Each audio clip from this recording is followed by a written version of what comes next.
우리 마음을 한번 다짐하겠습니다. 주여 말씀하옵소서. 말씀대로 지켜 행하는 우리 모두가 되기를 축복합니다. 우리가 그렇게 해야 될 이유는 요한복음 15장 7절 이 앞에 있는 대로 너희가 내 안에 거하고 내 말이 너희 안에 거하면 무엇이든지 원하는 대로 구하라 그리하면 이루리라 그렇게 말씀하셨습니다. 정말 이렇게 살아가는 우리 모두가 되기를 축복합니다. 나눔지 다 가지고 계시죠? 오늘 설교 제목이 무엇입니까? 왕이신 하나님을 찬양하라. 질문 1번 시작. 어떤 사람을 자신의 왕으로 고백한다면 그 의미는 무엇이겠습니까? 어떤 사람을 나의 왕이다, 당신이 내 왕입니다, 이렇게 말할 때는 그 의미가 뭐겠습니까? 우리 흔히 많이 듣는 말이 있죠. 손님은 조리다, 손님은 왕이다. 어느 쪽입니까? 손님은 왕이다. 손님이 왕이라 그럴 때는 우리의 자세가 어떻다는 겁니까? 손님을 아주 최선으로 또 최상으로 모시겠다, 그런 마음 자세를 표현하는 것입니다. 질문 2번 시작. 왕으로 모신 사람에게는 어떻게 행동해야 합니까? 손님이 왕이라면은 그 관심이 어디에 있어야 되겠습니까?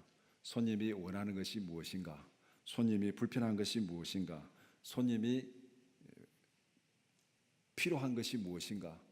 어떻게 하면은 손님을 만족시키고 기쁘게 할까? 여기에 초점을 맞추고 자기가 모든 노력하고 수고하고 봉사해야 될 것입니다.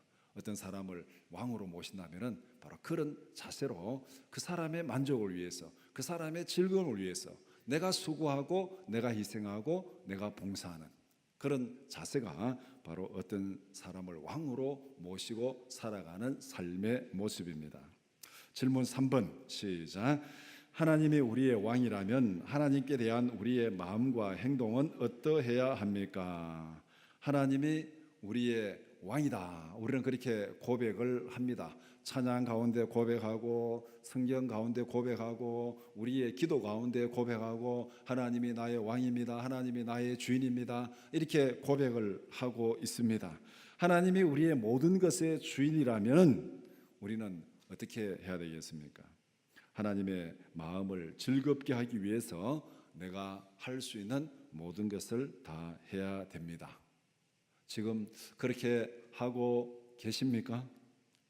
하나님의 뜻이 먼저입니까? 내 생각이 먼저입니까? 하나님의 뜻이 먼저라면 내가 하나님을 왕으로 모시고 사는 것이고, 내 생각이 하나님의 말씀보다 먼저라면 하나님은 내게 왕이 아니고 내가 왕이라는 것이죠. 오늘 시편 145편 8절에서 21절을 함께 읽었습니다. 시편 145편의 내용은 왕이신 하나님을 찬양하라, 이 내용입니다. 왕이신 하나님을 찬양하라. 이 시편 145편의 저자는 다윗입니다. 다윗은 이스라엘의 왕입니다. 자기가 왕이에요. 자기가 왕인데 하나님은 이스라엘의 왕입니다, 이렇게 고백하고 있습니다. 왕인 자기가 하나님은 이스라엘의 왕은 하나님입니다. 보통 세상의 왕은 내가 최고다, 내가 최고다. 로마의 왕은 자기가 이렇게 이 신이라 생각하고, 바벨론의 또 뭐 고대 제국들의 왕은 다 자기가 신이라고 생각하고 자기가 최고라고 생각했습니다. 그런데 이스라엘의 왕인 다윗은 내가 최고라고 생각하지 않고 하나님이 이스라엘의 왕입니다, 이렇게 고백을 하고 있습니다. 하나님이 이스라엘의 왕이라고 찬양하고 있습니다. 왕인 다윗이 하나님을 이스라엘의 왕이라고 고백하고 찬양하는 여기에 중요한 의미가 있다는 것입니다. 오늘 본문을 두 부분으로 나누어서 함께 살펴보고자 합니다. 첫 번째는 하나님의 성품을 찬양하라, 8절에서 12절. 두 번째는 하나님의 통치를 찬양하라, 13절에서 21절 말씀입니다. 첫 번째는 하나님의 성품을 찬양하라. 질문 11번 시작. 하나님의 성품은 어떤 특징을 가지고 있습니까? 8절에서 하나님의 성품을 네 가지로 말씀하고 있습니다. 물론 이 성품을 하나로 다 얘기할 수 있는데 이 하나님의 성품을 이런 모습, 이런 모습, 이런 모습 네 가지로 말하고 있는데, 하나님은 은혜로우신 분이다. 회개하고 자기를 찾는 자들에게는 은혜와 자비를 베푸시는 분이다. 하나님이 은혜롭다는 것은 회개하는 자들에게, 하나님 앞에 회개하고 나오는 자들에게 은혜를 베푸시는 분. 은혜롭다고 모든 사람들에게 죄를 범하고 완고한 자들에게도 하나님께서 은혜를 베푸는 그런 의미는 아닙니다. 그 다음에 긍휼이 많으신 분이다. 죄악을 용서하시고 언약을 지키시는 약속에 신실하신 분. 하나님께서 약속하신 것은 끝까지 지키시는 분. 노하기를 더디하시며, 이거는 아주 인내하고 참고 우리의 죄악에 대해서도 우리의 잘못에 대해서도 하나님께서 참고 기다리시는 분. 인자하심이 크시도다. 모든 피조물들을 사랑하신다. 그래서 이런 네 가지 성품을 한마디로 말하면은 하나님의 사랑을 얘기하고 있습니다. 하나님의 사랑. 그런데 그 하나님의 사랑은 크고 위대한 것이다. 이렇게 말해요. 그 하나님의 사랑이 정말 크고 위대한 것이다. 그것이 이 네 가지 특징으로 말하고 있는 하나님의 성품입니다. 하나님의 위대하심, 하나님의 사랑이 크고 위대하시다. 크고 위대하신 것이 도대체 어떤 것인가? 하나님의 사랑이 정말 위대하시다. 그 위대하다는 말이 무엇을 의미하겠습니까? 오늘 이 시편 145편 3절에 보면은 여호와는 위대하시니 크게 찬양할 것이라. 그의 위대하심을 측량하지 못하리로다. 여기서 크고 위대하다는 그 특징은 간단히 말하면은 측량할 수 없는 것입니다. 측량할 수 없는 것. 이것이 바로 하나님의 위대하심. 하나님이 위대하시다, 하나님이 위대하시다는 게 어떤 거냐? 도저히 측량할 수 없다는 것. 하나님의 행동, 하나님의 생각, 하나님의 계획, 하나님의 지혜, 우리의 생각으로는 도저히 헤아릴 수 없고 측량할 수 없는 무궁무진한 것이다. 그것이 하나님의 위대한 것입니다. 하나님의 위대하심은 모든 창조 세계의 범위와 인간의 상상을 넘어서는 것입니다. 우리의 상상을 넘어서는 것, 그것이 하나님의 위대하심입니다. 저는 이런 생각을 많이 해봤습니다. 흔히 우리가 달까지 거리를 굉장히 숫자 계산하면 길잖아요. 그 다음에 태양까지 거리를 계산하면 또 숫자가 굉장히 많잖아요. 몇 킬로야죠. 그 다음에 북극성까지 그러면은 몇백 광년, 몇 광년이면 빛이 1년 동안 가는 거리니까 얼마나 숫자가 많겠습니까? 몇 광년. 광년 그러면 이미 우리의 상상을 넘어서는 거예요. 그러면은 북극성 그 뒤에는 뭐가 있을까? 그 너머에는 또 뭐가 있을까? 우리의 상상이 어디까지 갑니까? 밤새도록 상상해도 상상이 끝이 없어요. 그럼 그 다음에는 뭐가 있을까? 그 다음에는 뭐가 있을까? 아무것도 없겠지. 아무것도 없는 그 다음에는 뭐가 있을까? 이게 이 우주 공간이라는 게 상상이 안 되는 거잖아요. 이게 어떻게 보면은 위대한 거예요. 우리의 계획과 우리의 측량과 우리의 상상을 넘어서는 것. 하나님의 위대하심이 바로 그와 같다는 것입니다. 하나님의 위대하심에 대한 찬양은 모든 피조물들의 한계를 인정하는 데서 절정을 이루고 있습니다. 하나님은 위대하십니다. 그 위대하심 하나님이 이렇게 광대하시고 크고 그 표현보다가 어디에서 절정을 이루면 하나님의 위대하심에 비교한 나는 아무것도 아닙니다. 이 고백이 하나님의 위대하심을 찬양하는 절정이라는 겁니다. 하나님은 위대하시고 나도 위대하고, 이거는 하나님의 위대하심을 인정하는 게 아니에요. 그 하나님의 위대하심 앞에 우리의 모든 피조물은 정말 보잘것없는, 그래서 우리가 종종 성경에 보면은 우리는 하나님 앞에 벌레만도 못한 존재고 티끌만도 못한 존재다, 그렇게 얘기하는 거. 그 하나님의 위대하심 앞에 드러난 우리의 존재는 벌레만도 못하고 티끌만도 못한, 하나님의 위대함에 비교하면은, 끝이 없는 이 우주에 비교하면은 우리의 존재는 티끌만도 안 되는 거죠. 그 우리의 부족함, 우리의 연약함, 보잘것없음, 그것을 깨달을 때 비로소 우리는 하나님의 위대하심을 진정으로 찬양할 수 있다는 것입니다. 하나님의 위대하심 앞에는 어떤 형태의 인간의 자랑도 위대함도 거기에는 있을 수 없습니다. 하나님의 위대하심을 찬양하라 이렇게 하는데 거기에 나도 대단하다, 나도 위대하다, 이런 마음이 우리 안에 있다면은 우리는 아직까지 하나님의 위대하심을 제대로 찬양하지 못하는 겁니다.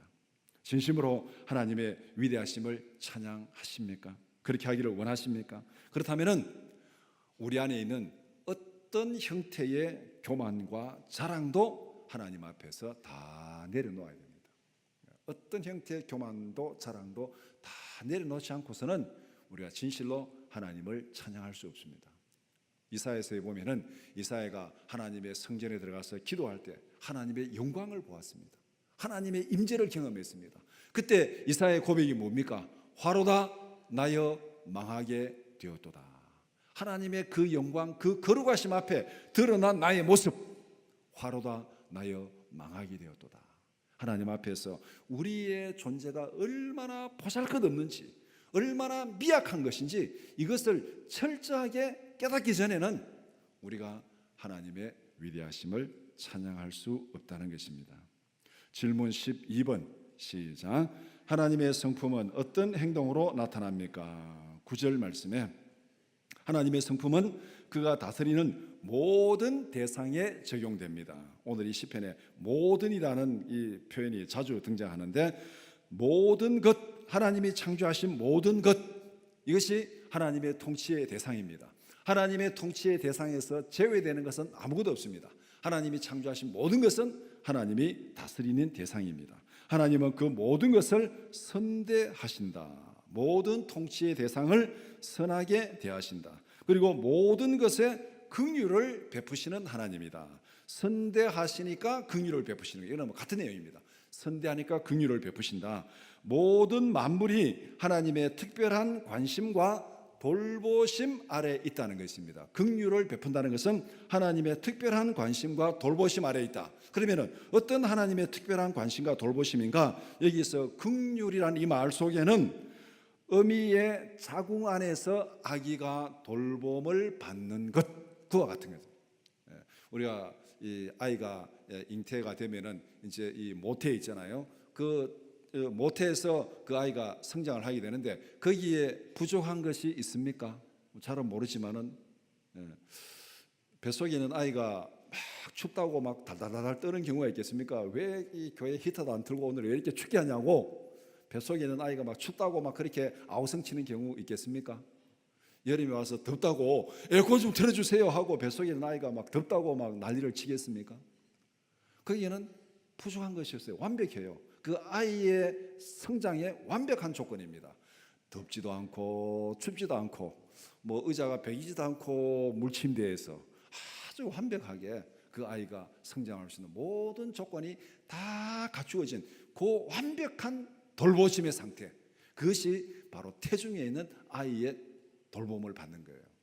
우리가 하나님의 긍휼하심 아래 있다는 것이 바로 이런 의미입니다. 하나님께서 모든 세계를 창조하시고 하나님의 통치가 모든 것을 감싸고 모든 것을 돌보시고 하나님의 위대하신 사랑으로 긍휼을 베푸시는, 그것이 우리가 지금 하나님 앞에서 돌봄을 받는 상태. 우리는 하나님이 창조하신 세계 속에 살고 있습니다. 하나님의 특별한 돌보심 가운데 살아가고 있습니다. 하나님의 모태 안에서 살아가고 있다. 쉽게 얘기하면 우리는 태중에는 아기인데 하나님의 자궁 안에서 살아가고 있다. 이것이 우리가 하나님의 긍휼하심 안에 살아가고 있다는 이 표현이 의미하는 의미입니다. 이런 의미를 예수님은 신약에서 이렇게 말씀합니다. 마태복음 6장 26절 같이 보겠습니다. 시작. 공중의 새를 보라. 심지도 않고 거두지도 않고 창고에 모아 들이지도 아니하되 너희 하늘 아버지께서 기르시나니 너희는 이것들보다 귀하지 아니하냐. 공중의 새가 모든 것 다 농사하고 이렇게 하지 않더라도 하나님이 돌보시니까 다 이렇게 부족함이 없이 살아가고 있다. 너희는 이 새들보다 귀하지 아니하냐. 이것이 바로 하나님의 모태 가운데, 하나님의 긍휼하신 가운데 살아가는 우리의 모습인 줄 믿습니다. 하나님의 성품이 우리에게 이렇게 적용된다는 것입니다. 질문 13번 시작. 하나님의 성품과 행동에 대한 피조물들의 반응은 무엇입니까? 10절에서 12절 말씀. 10절에 모든 피조물들이 주께 감사하며 주를 송축하라, 그렇게 말씀합니다. 하나님의 위대하심과 긍휼하심에 대한 모든 피조물들의 마땅한 반응은 감사하고 찬양하는 것입니다. 그 이상은 우리가 할 것이 아무것도 없습니다. 하나님 앞에서 우리가 할 수 있는 최고의 것, 최상의 것, 그것은 하나님 앞에 감사하고 찬양하는 것. 그 이상도 그 이하도 없습니다. 두 번째는 주의 영광과 업적을 널리 선포하고 알리라. 11절에서 12절 우리에게 베풀어 주신 하나님의 사랑이 너무 감사하고 부족함이 없으니까 우리가 어떻게 하겠습니까? 자랑하는 거죠. 자랑하는 거. 예를 들면은 어린아이가 집에서 부모의 모든 사랑과 돌봄 가운데서 부족한 것이 없이 아주 행복하게 잘 생활하고 있습니다. 그러니까 그 아이가 부모에게 표현하는 것은 할 수 있는 게 뭐냐면은 감사하다고, 고맙다고 부모에게 마음을 표현하는 거. 그것이 최상의 표현이에요. 아이가 그렇게 부모가 잘 대해주니까 아이고 우리 부모가 이렇게 나를 위해서 고생이 많으니까 나도 같이 가가지고 일해야지 하고 막 새벽까지 일어나가지고 막 밖에 나가고 이렇게 해서 하면은 뭐라 그랬습니까? 이 자식아 쓸데없는 짓 하지 말고 집에서 잘 먹고 잘 있어라 그럴 거죠. 아이가 부모에게 할 수 있는 일은 다른 거 없습니다. 그냥 감사하다고, 찬양하고, 고맙다고 마음으로 표현하는 거예요. 그렇게 이 부모에게 감사하고 고맙다고 마음으로 표현한 아이가 밖에 나가면 어떻게 하겠습니까? 우리 아버지 정말 좋은 분이다. 우리 어머니 정말 좋은 분이다. 자랑하겠습니까? 욕하겠습니까? 자랑하겠죠. 그것이 오늘 여기서 말하고 있는 거예요. 우리가 하나님 앞에 할 수 있는 첫 번째는 감사하고 찬양하는 거예요. 이 감사와 찬양이 다른 면에서는 하나님의 이 위대하심, 하나님의 업적을 널리 자랑하는 것. 우리가 복음을 전하는 것은 하나님의 위대하신 구원을 알리고 자랑하는 것입니다. 예수 그리스도를 통해서 하나님께서 이루신 위대한 업적을 자랑하는 것, 이것이 우리가 복음을 전하는 거예요. 복음을 전하는 것은 예수 그리스도의 대속의 죽음을 통해서 우리 죄를 사하시고 우리를 구원하신 그 하나님의 위대하심을 자랑하는 것. 베드로전서 2장 9절에 이렇게 말씀합니다. 다 같이 시작. 그러나 너희는 택하신 족속이요 왕같은 제사장들이요 거룩한 나라요 그의 소유가 된 백성이니 이는 너희를 어두운 데서 불러내어 그의 기이한 빛에 들어가게 하신 이의 아름다운 덕을 선포하게 하려 하심이라.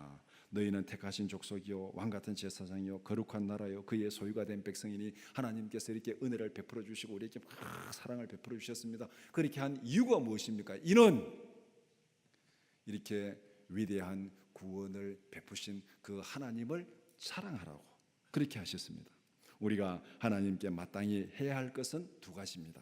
첫 번째는 하나님의 위대하신 창조와 구원을 감사하고 찬양하는 것. 두 번째는 예수 그리스도를 통해서 이루신 하나님의 위대하신 구원의 복음을 자랑하는 것. 이 땅에 살아가는 우리가 하나님 앞에 해야 될 일은 하나님의 사랑에 감사와 찬양을 드리고 우리를 구원하신 그 사랑을 자랑하는 것. 이것이 이 땅에 살아가는 우리가 해야 될 일입니다.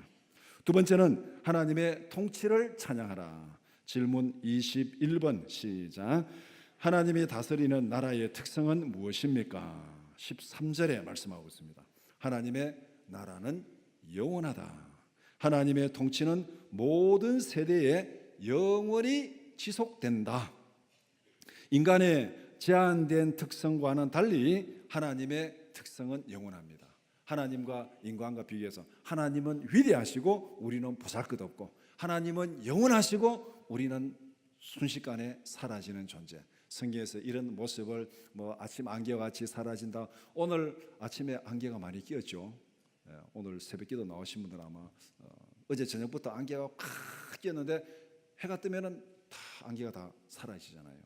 그래서 하나님의 그 영원하심과 인간의 그 제한적인 것을 성경에는 이렇게 표현을 많이 합니다. 인간의 나라는 인간은 풀과 같다. 그러나 하나님의 나라는 영원하다. 인간의 통치는 풀의 꽃과 같다. 그러나 하나님의 통치는 영원하다. 우리는 풀과 같이 잠시 잠깐 뒤면 사라지는 거예요. 우리의 영광, 우리의 자랑, 풀의 꽃과 같이 떨어지는 겁니다. 그러나 하나님의 나라는 영원하고 하나님의 통치는 영원하다. 모든 세대를 통틀어서 모든 피조물들을 다스리는 하나님의 통치는 영원하다. 하나님의 통치는 시간과 공간의 제한을 받지 않습니다. 우리는 시간과 공간의 제한을 받잖아요. 우리가 막 젊음이 영원하지 않잖아요.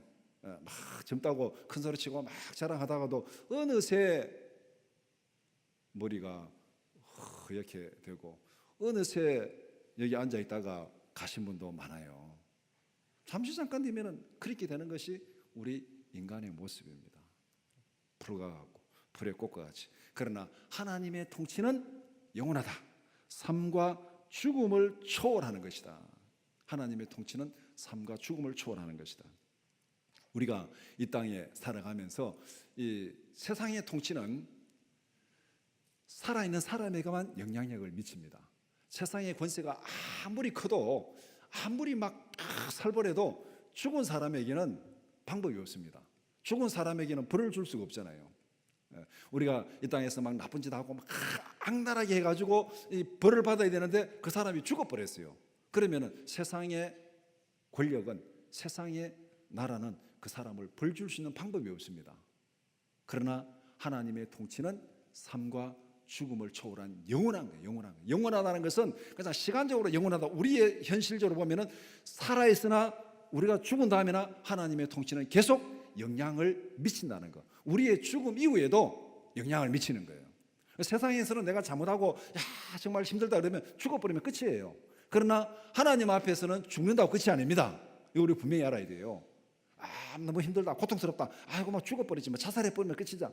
자살한다고 끝나는 게 아니에요. 하나님 앞에서는 자살해도 하나님 앞에서는 계산할 건 다 계산해야 돼요. 이게 끝나는 게 아닙니다. 그러니까 여러분들 이거 잘 생각하셔야 됩니다. 자살해도 하나님 앞에 계산할 거는 다 해야 된다. 그러니까 죽어서 계산하는 것보다 살아서 계산하는 게 훨씬 더 낫습니다. 죽으면 더 이상 회개할 기회가 없어요. 살아있을 때 빨리 회개하고 살아있을 때 계산 다 하고 하나님 앞에 가야 천국이지, 하나님 앞에 계산 다 안 하고 이거 남은 거 그대로 가지고 가면은 지옥이에요.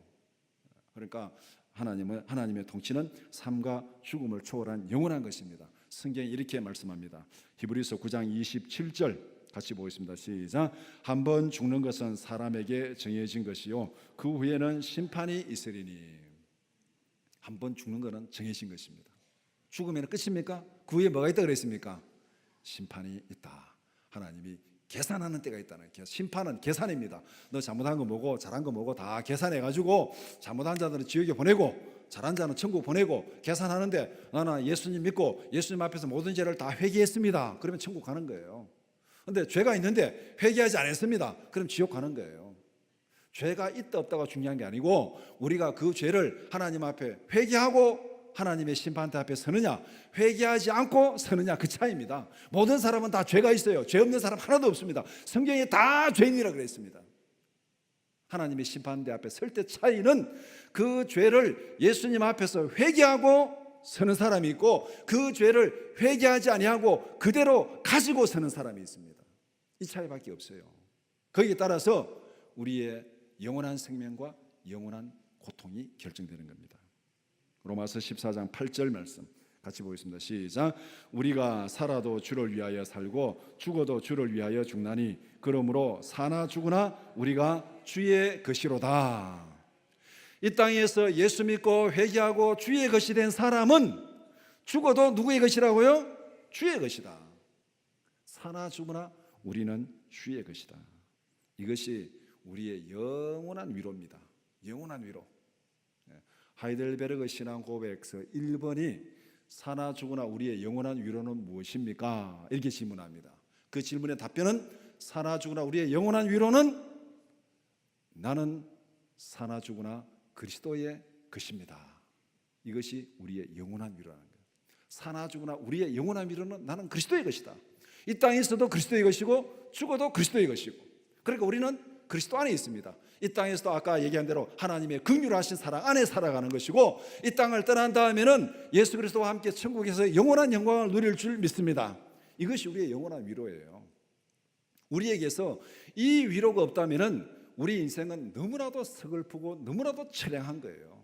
정말 이거보다가 더 서글프고 더 처량한 인생이 없습니다. 이런 위로가 없다면, 이 소망이 없다면, 여러분 인생이 참 서글프다는 생각 해보신 적 없습니까? 사람이 살아가면서 아주 우울하고 서글픈 느낌을 느낄 때가 크게 3번이랍니다. 일반적으로 제가 얼마 전에 한번 말씀드렸는데, 미국에서 연구한 결과로 20대 후반에 사람들이 참 우울하고 인생이 참 서글프다는 느낌을 느낀대요. 왜냐하면 20대 후반에는 주로 거기는 뭐 결정해야 될 게 많잖아요. 결혼도 고민해야 되고 취업도 고민해야 되고 여러 가지 하여튼 막 고민스럽잖아요. 그러니까 인생이 참 우울한 때고, 그 다음에 또 우울한 때가 찾아오는데 이거는 뭐 일반적으로 그렇다는 거예요. 꼭 그렇다는 거예요. 일반적으로. 그 다음에 우울한 때가 50대 후반이랍니다. 50대 후반의 사람들이 우울하게 생각하는 이유는 뭐냐면은 그때가 되면 이제 몸에 고장이 나기 시작합니다. 무릎도 아프고 허리도 아프고 고혈압도 있고 당뇨도 있고 뭐 또 병원에 입원해야 되고 뭐 이러니까 이 몸이 내 옛날 몸이 아니네, 이게 인생이 왜 이럴까. 그다음에 또 은퇴 후에 걱정도 해야 되고 막 여러 가지 또 고민이 올 때가 50대 후반이랍니다. 그다음에 우울할 때가 80대 후반이랍니다.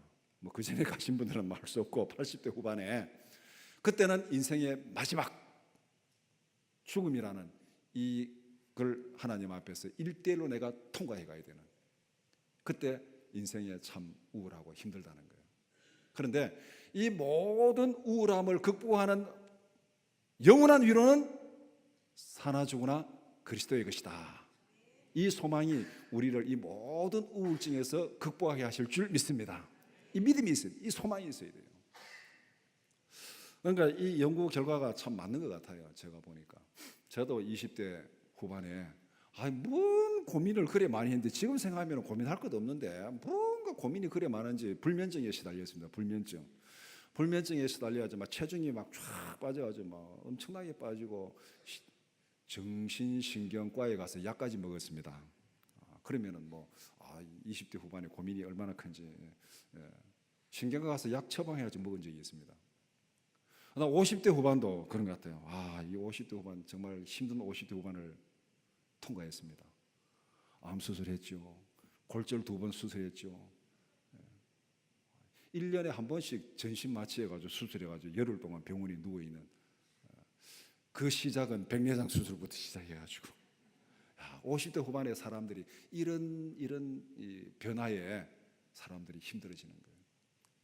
80대 후반은 모르겠습니다. 또 그때 가서 볼 일이고, 어쨌든 우리가 이 인생에 살아가면서 힘들고 어려운 때를 많이 통과하게 되는데 그 모든 것을 극복할 수 있는 유일한 위로는 우리는 하나님의 긍휼하심 가운데 있다. 우리는 사나 죽으나 그리스도의 것이다. 이 믿음으로, 이 소망으로, 이 위로로 정말 기쁘고 즐거운 삶을 살아가기를 축복합니다. 질문 22번 시작. 하나님의 통치는 백성들에게 어떤 결과로 나타납니까? 14절에서 17절. 약한 자를 돌보신다. 14절에 여기서 약한 자를 2가지로 표현하는데 넘어지는 자, 비굴한 자.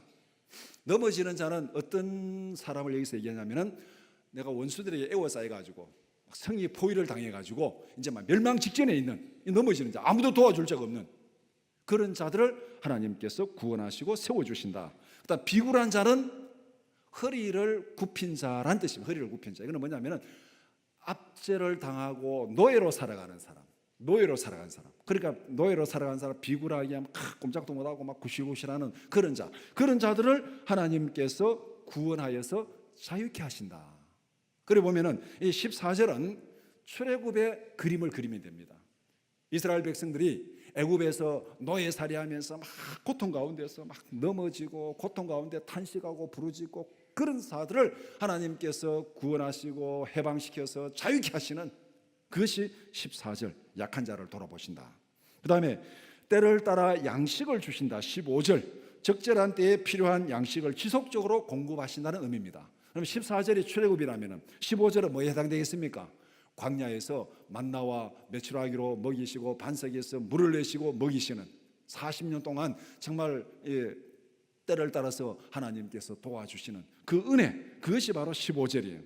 그 다음에 모든 생물의 소원을 만족케 하신다. 16절 말씀. 모든 생물들에게 필요한 양식을 충분히 공급하여 포식하게 한다. 세상의 권력은 이런 일을 할 수가 없습니다. 세상의 통치는 이런 일을 할 수가 없습니다. 세상에는 모든 사람의 모든 필요를 채워주는 권력은 없습니다. 얼마 전에 신문에 보니까 여의도에 택시 운전하시는 분들이 8만 명이 모여서 데모를 했다는 그 신문 기사를 본 적이 있습니다. 그러니까 그렇게 한 이유가 뭐겠습니까? 무슨 하나의 정책을 이렇게 바꿔서 법을 바꾸려고 하니까 그렇게 하면 한쪽은 좋은데 한쪽은 힘들어지는 거죠. 그러니까 힘들어지는 쪽에서 가지고 시위하는 거죠. 이 세상에서 벌어지는 모든 시위는 다 그런 거예요. 어떤 정책을 바꾸거나 뭐 하나 할 때 한쪽은 좋아지는 겁니다. 한쪽은 힘들어지는 거예요. 그러니까 힘들어진 쪽에서 가서 막 이렇게 시위하는 거. 우리 가운데 벌어지는 모든 일이 그 일입니다. 그래서 대한민국의 서울의 광화문에 1년 365일 시위가 끝날 데가 없는 그것이 우리의 모습입니다. 이 말은 뭐겠습니까? 세상의 권력은 모든 사람의 모든 필요를 다 채워줄 수 없습니다. 이건 어느 나라도 마찬가지입니다. 뭐 프랑스에서는 뭐 노란 조끼 뭐 시위하고 또 난리를 피우고, 또 미국은 미국대로 또 막 대통령이 또 막 좀 하니까 또 난리를 피우고, 이 세상에는 어디든지 간에 100% 만족하는 것이 없습니다. 하나님의 통치는 모든 사람의 모든 소원을 만족해 하십니다. 17절에 이것이 우리가 소망하는 하나님의 통치가 실현된 하나님의 나라입니다.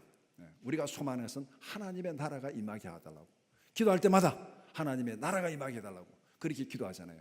하나님의 통치는 모든 사람의 모든 필요를 만족시켜 주신다. 질문 23번 시작. 왕이신 하나님은 백성들의 행동에 어떻게 반응하십니까? 진실하게 간구하는 모든 자를 가까이 하신다. 18절에 그렇게 말씀합니다. 시간적으로 공간적으로 친밀도에 있어서 가까이 계신다. 앞에서 하나님의 긍휼하심을 하나님의 모태와 같다 그렇게 설명을 했습니다.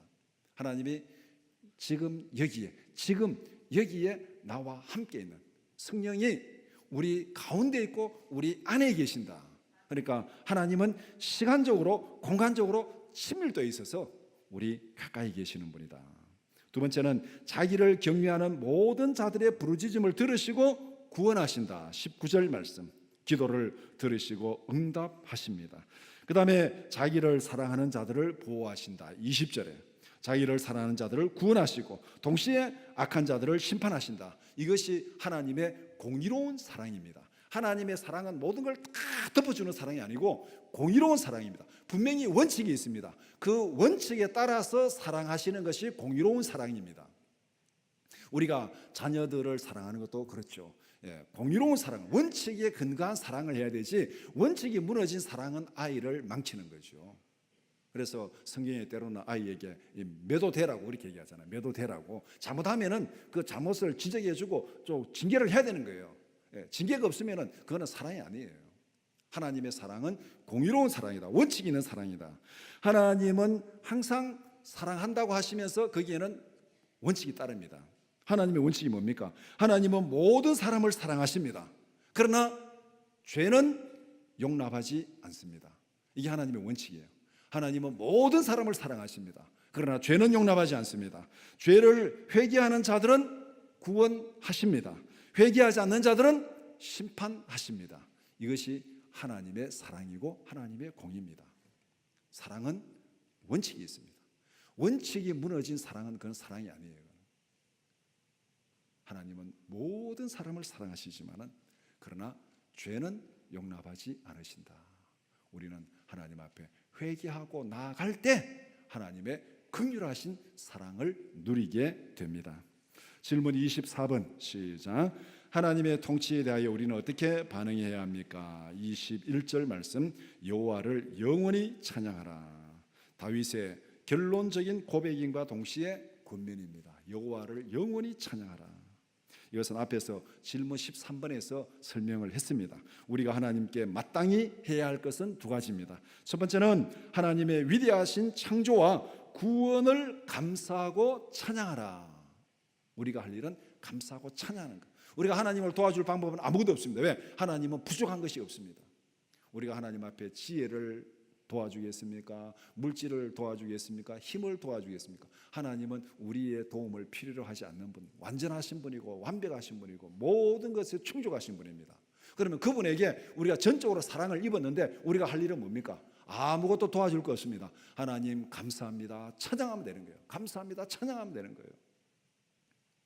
자식이 부모에게 모든 은혜를 입었습니다. 다 은혜를 입고 정말로 잘 키워주고 잘 돌봐주었습니다. 그때 자식이 부모에게 할 수 있는 최고의 선물이 뭡니까? 감사합니다. 이 말 한마디면 돼요. 감사합니다. 정말 잘 키워주셔서 감사합니다. 이 말 한마디면 부모는 모든 보상을 다 받았어요. 더 이상 필요 없어요. 진심으로 부모의 수고와 노고에 대해서 감사하고 찬양한다면 부모는 다 받은 겁니다. 우리가 하나님 앞에서 할 수 있는 것 그것입니다. 하나님의 창조와 구원을 감사하고 찬양하는 것. 그 다음에 두 번째는 이게 동전의 양면입니다. 하나님의 구원과 이 창조를 감사하고 찬양하는 것은 곧 예수 그리스도를 통해서 이루어 주신 하나님의 위대하신 구원을 자랑하는 것. 우리는 그런 은혜를 입었지만 아직까지 그 은혜를 입지 못한 자들에게 자랑하는 것. 이것이 우리가 복음 전하는 거예요. 하나님의 창조와 구원을 감사하고 찬양하고 그것을 자랑하는 것. 이것이 이 땅에서 우리가 할 일의 전부입니다. 말씀을 정리해 봅시다.